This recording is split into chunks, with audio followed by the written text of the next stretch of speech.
The Magnetic Empire, Episode 8, The Grid of the World.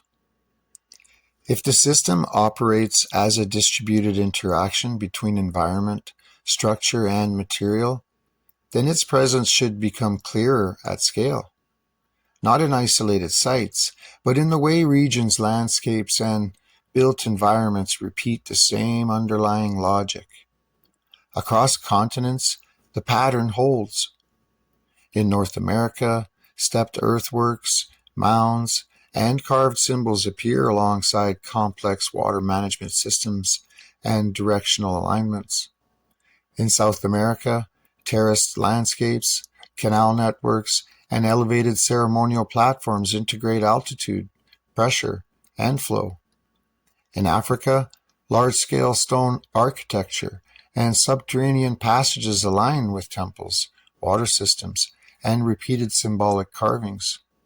In Europe, cathedrals, star forts, and older stone foundations follow precise geometric ratios, often built directly over earlier layered sites. In Asia, pyramidal forms, megalithic complexes, and stepped structures appear across multiple regions, frequently accompanied by underground chambers and aligned waterways. While each region reflects local culture and materials, the structural logic remains consistent: elevation, containment, alignment, and interaction with environmental gradients. This suggests that the system is not uniform in appearance but consistent in function. Surface structures form the first layer. These include pyramids, ziggurats, platforms, towers, and fortified geometries. Their purpose is not defined by size or style, but by placement.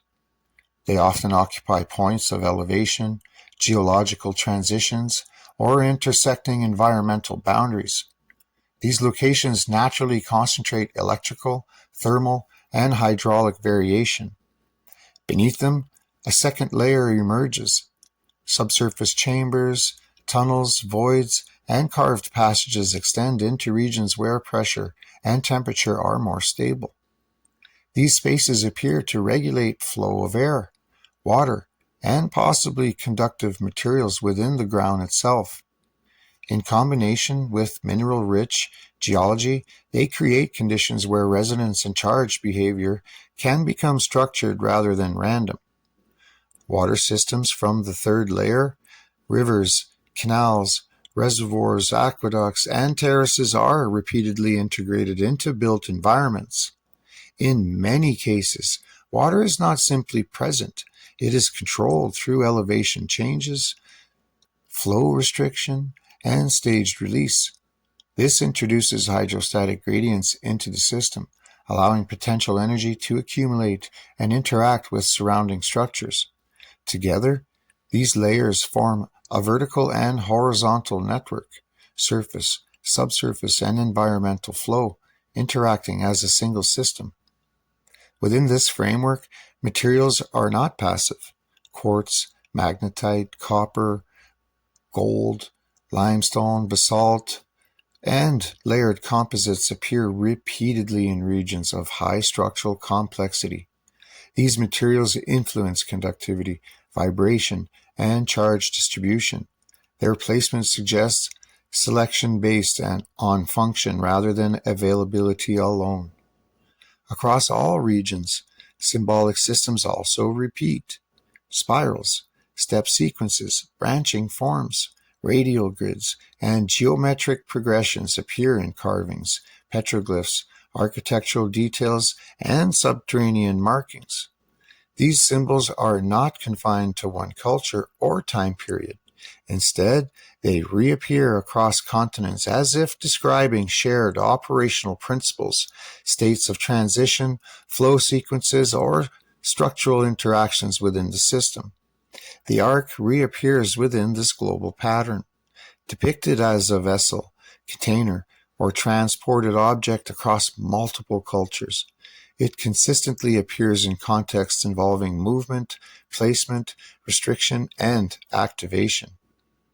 Within this framework, the arc functions as a localized interface point. It does not generate energy, but regulates how environmental forces interact when concentrated through structure and material. Where surface architecture gathers environmental variation and subsurface systems stabilize it. The arc defines interaction thresholds. It determines when and how transitions occur between stored potential and released activity. This becomes especially relevant when considering atmospheric behavior. Across elevated structures, pyramids, towers, spires, and high platforms, there is a repeated relationship with atmospheric charge. The Earth's ionosphere and lower atmosphere constantly exchange electrical potentials. In regions of specific geometry and material alignment, this exchange can become concentrated.